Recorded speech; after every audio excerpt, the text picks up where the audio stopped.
Bom dia, Felipe. Como vai, senhor? Tudo bem? Tudo bem aqui.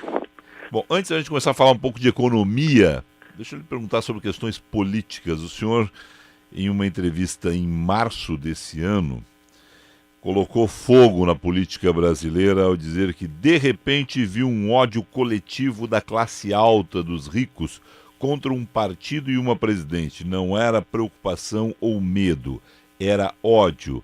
Nós tivemos a terceira manifestação no domingo contra a presidente Dilma Rousseff. Qual é a sua avaliação do que está acontecendo em termos de popularidade da presidente, essas manifestações contra a presidente pedindo o impeachment de Dilma? Isso é uma crise política, é uma crise que em sociologia se diz uma crise de legitimidade da presidente.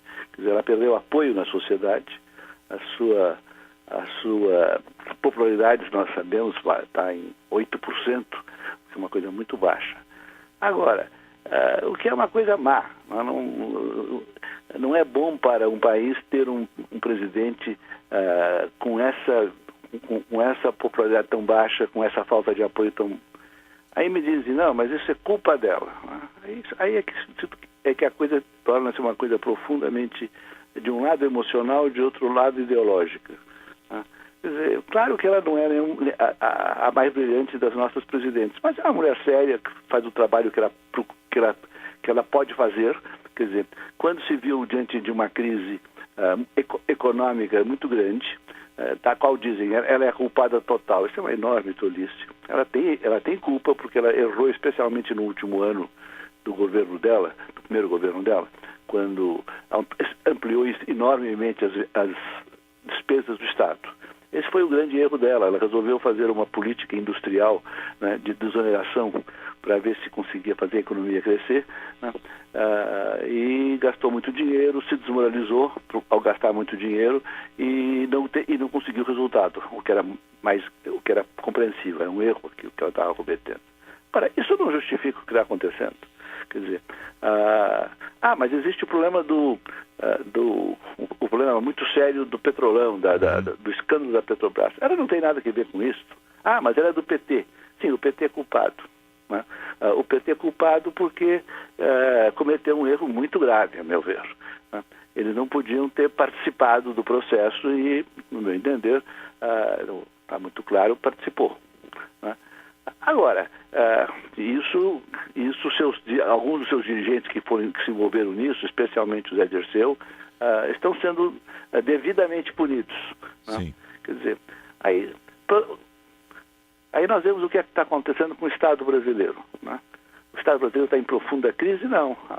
Pelo contrário, o Estado brasileiro está forte, porque essa operação Lava Jato ela é inteiramente levada pelo Estado brasileiro, pelos promotores, pelos policiais federais e pelos juízes. As instituições estão fortes e estão fazendo seu serviço. Isso.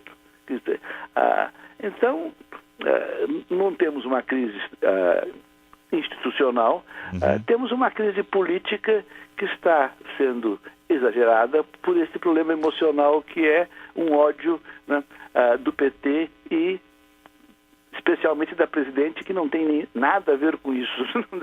O PT tem, né? Infelizmente. Quer dizer, é um grande partido, né? Tem pessoas excelentes, né, e absolutamente honestas, mas, né, eu creio que ali houve um erro de origem. Quer dizer, quando eles eram um pequeno partido, eles usavam as prefeituras e, né, uma corrupção ao nível de ônibus, das empresas de ônibus e das empresas de lixo, né, para financiar minimamente o partido. E as pessoas sabiam disso, mas, né, vamos dizer assim, tudo bem. Aí quando foram para o governo federal, o que eles tinham que fazer era interromper totalmente isso. Quer dizer, agora o PT tinha condições de se financiar com doações normais, que as empresas dão, menores, mas que perfeitamente viáveis. Em vez disso, não, continua a mesma prática. Né? E quando foi descoberto, foi uma desmoralização muito grande. Né? O que nos deixa sem um partido de esquerda importante, que é muito importante para o Brasil, um partido de esquerda social-democrático. Né? ou o PT se recupera, ou então vai surgir um novo partido no lugar do PT para ocupar essa posição, porque a sociedade brasileira precisa de um partido de centro-esquerda, como precisa de um centro-direita. Certo. A declaração sua, em março, surpreendeu a todo mundo, né? Quando o senhor falou, a manchete foi o ódio dos endinheirados ao PT, né? Lhe surpreende as manchetes de hoje? Fernando Henrique Cardoso, o senhor trabalhou com ele no governo Fernando Henrique Cardoso, foi ministro Fernando Henrique Cardoso, pedindo a renúncia de Dilma Rousseff? Veja, eu acho que aí é um grave erro. O Fernando Henrique estava até ontem, estava bastante reservado e responsável. Agora eu não sei o que eu não vi as notícias de hoje de manhã, ainda não li ainda. Porque, veja, eu estou convencido de que a presidente Dilma Rousseff vai continuar no poder. Por quê? Porque o impeachment não vai sair. E por que o impeachment não vai sair? Essencialmente porque o Brasil de hoje é enormemente diferente do Brasil de 1963. 61, desculpe. Porque em 1961 houve um impeachment. Desculpe. 61 houve uma... Em 61 houve um golpe contra Jango. Do parlamentarismo. O golpe do parlamentarismo contra Jango. O Rio Grande do Sul, inclusive, se levantou naquele movimento da legalidade. Isso mesmo. Quer dizer, naquela época, a democracia brasileira, isso quantos anos já faz? Mais 40 anos? A democracia brasileira era muito frágil. 54. Quer dizer, o último momento de fragilidade da democracia brasileira foi em 1964, quando veio o golpe militar, depois de uma crise econômica e política muito grande. Depois disso, o Brasil completou a sua revolução capitalista, desenvolveu uma imensa classe média, uma imensa classe de empresários, quer dizer, e afinal transitou para a democracia. Ora, quando isso acontece, eu tenho toda uma justificativa aqui, inclusive teórica para isso, para dizer que a probabilidade que um país como o Brasil volte a ser uma banana república, volte a ser um país em que os golpes se dão um atrás do outro, se tornou mínima, se não zero. Né? Então, quer dizer, pode haver um impeachment da presidente? Pode, mas desde que ela se descubra, como se descobriu no caso do Collor, né, que ele estava totalmente envolvido e diretamente envolvido na corrupção. Né? Isso não está acontecendo com ela. Então, o que nós temos que resolver é uma crise econômica que está aí, de curto prazo, e uma crise econômica de longo prazo que está aí desde 1990. Né? O Brasil vem crescendo muito pouco e agora está numa crise feia econômica. Né? A queda do preço das commodities foi a principal causa. Né? A apreciação cambial violenta ocorrida no governo do Lula foi a segunda principal causa. E a terceira principal causa foi o erro da Dilma. Né? A quarta principal causa é que o capitalismo é realmente cíclico, como nós sabemos. Quer dizer, então, diante disso, nós temos que enfrentar esse problema. Esse é o problema do Brasil. Né? Resolver o problema de curto prazo e o de médio prazo. Né? E discutir essas questões em vez de ir para a rua para protestar contra uma presidente que todo mundo sabe que não tem popularidade. É para derrubá-la? Mas derrubá-la é golpe. Estamos conversando com o economista Bresser Pereira. O senhor defendeu um pacto. Eu tenho usado aqui o exemplo da Espanha do Pacto de Moncloa, né? Aquela confusão que estava a Espanha, se reuniram, chegaram a um acordo, esqueceram o passado, né? E tocaram para frente. A Espanha, naquele momento, foi um dos países, inclusive, que mais cresceu no mundo, né? E o senhor defende esse pacto para o Brasil, né? Quer dizer, o Pacto Nacional Popular defendido pelo presidente Lula no primeiro governo, primeiro e segundo governo dele, fracassou. Não deu certo, né? E o senhor está dizendo que a gente precisa, na verdade, reunir todo mundo mesmo, empresário, trabalhador, setores da baixa classe média contra rentistas, setor financeiro e estrangeiro. Mas não é para incluir todo mundo um pacto?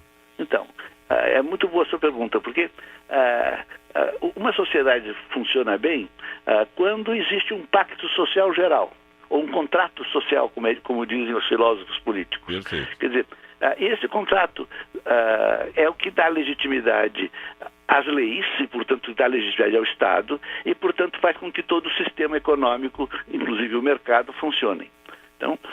Então esse pacto que você está falando, é esse pacto que está ausente nesse momento no Brasil. Quer dizer, quando eu falo num pacto desenvolvimentista, isso já é um subpacto, vamos chamar assim. Quer dizer, aí, depois que há um acordo geral de que nós temos uma democracia e que nós vamos preservar, porque nós temos um objetivo comum de desenvolvimento e liberdade, e segurança, depois que nós temos um acordo geral sobre isso, aí a gente vai se dividir num grupo mais desenvolvimentista e outro grupo mais liberal, né? Mas não é essa a hora de resolver esse segundo problema. Nós estamos com o primeiro, né, atrapalhado, em dificuldade. Eu fiquei... E para isso, então, é preciso que os cidadãos não só tenham espírito cívico e entendam que eles têm direitos, mas também têm obrigações para com o seu país, né? Mas é preciso também que esses cidadãos sejam capazes de fazer compromissos no sentido de concessões mútuas, né? De aceitar que a vida social é uma vida de compromissos. Quer dizer, e isso é que de repente ficou muito difícil no Brasil, porque veio esse ódio. Quer dizer, a política é um sistema de compromissos, quer dizer, de acordos mútuos, cada um concede um pouco, porque ninguém consegue exatamente o que quer. Né? Você precisa de uma maioria, a maioria só se forma através desses compromissos. Né? Quer dizer, e aí então, quando você tem compromissos, você também tem uma política que é uma política de compromissos, de argumentos e de adversários, mas não de inimigos. Né? Quando você volta a ter inimigo, aí você vai para a situação limite. Eu sempre digo, olha, qual é a alternativa completa à democracia? Né? A democracia é uma forma de governar em que as pessoas se elegem, discutem isso, aquilo. Como é que é o oposto? Aí eu me lembro de um filme que chamava-se A Rainha Margot. E é uma história da França no tempo, lá 1570, durante a época da Noite de São Bartolomeu, que foi uma chacina de protestantes. O filme passava-se inteiramente dentro do palácio e eu saí do filme ensanguentado. Por quê? Porque eu nunca vi tantos assassinatos um atrás do outro. Quer dizer, através do assassinato que se resolviam os problemas políticos. Isso é o oposto do outro lado. Graças a Deus nós estamos muito longe disso. Mas, quer dizer, no coração, na emoção das pessoas, nessa passeata, por exemplo, havia um pouco de Rainha Margot, né? O que é muito ruim. Certo. Ministro, eu estou com vários movimentos em Porto Alegre, em função de toda a crise que vive o Rio Grande do Sul, tem várias manifestações de servidores públicos estaduais, vou ter que encurtar um pouco a entrevista. Mas me diga o seguinte, o senhor chegou... leitura minha, né? Fez uma crítica muito específica à presidenta Dilma Rousseff, que foi irresponsável, gastou demais no primeiro mandato. A gente vive agora essa situação de recessão, os números muito ruins da economia brasileira nesse momento. O senhor não gostou da indicação de Joaquim Levy e deixou isso bem claro lá atrás. É ruim com ele, pior sem ele? Como é que o senhor está vendo a economia brasileira, esse ajuste fiscal que está sendo tentado fazer, né? Porque se fala muito, mas não consegue se tirar ele do papel também. O Congresso também está todo momento aí colocando literalmente bola nas costas, né, das intenções do governo.